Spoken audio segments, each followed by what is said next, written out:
I hope everyone is doing well. I'm Alvin, and today we're going to be talking about the main types of income people earn and how they're taxed. Knowing the differences between how people choose to make their money and how the Internal Revenue Service in the United States or the tax authorities who have jurisdiction over where you do business treat each type of income is critical if you want to ascend the economic ladder. The three most common types of earnings that people have are earned income, portfolio income, and passive income. I have already done a video on how earned income is taxed, titled The Two Most Important Concepts to Understand About How Earned Income is Taxed.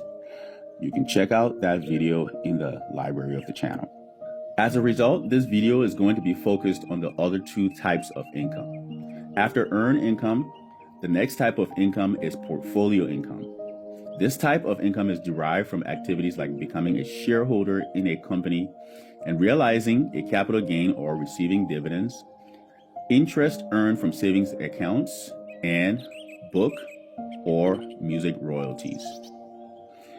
The two major types of portfolio income are capital gains and dividends. And for tax purposes, there are two types of capital gains and dividends.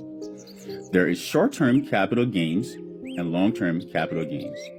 And the two types of dividends are qualified dividends and ordinary dividends. With regard to the difference between short-term and long-term capital gains, the important time frame to keep in mind is 1 year. Any gain realized for assets held for a year or less is considered a short-term capital gain and will be taxed at the same rate as your earned income. Capital gains realized after an asset is held for at least 1 year and 1 day is considered a long-term capital gain. And because governments want to incentivize investors to make long-term investments, they receive much lower tax rates. Most taxpayers in the United States pay a 15% rate. For tax purposes, dividends are usually considered ordinary by default and are taxed at ordinary income tax rates unless they meet specific criteria put forth by the IRS or the tax authority in your area.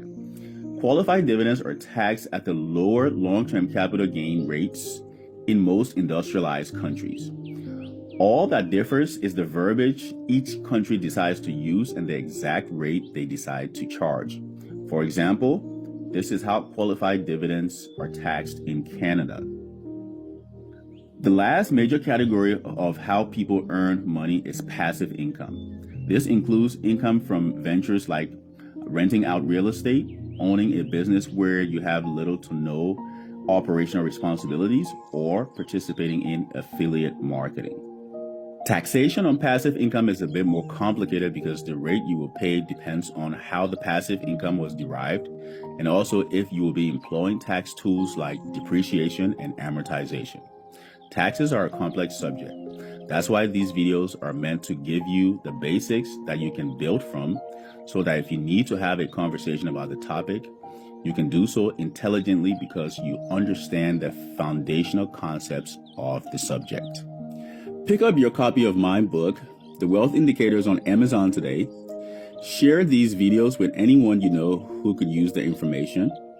And follow the channel for more ways to improve your financial life. May the best of your today be the worst of your tomorrow.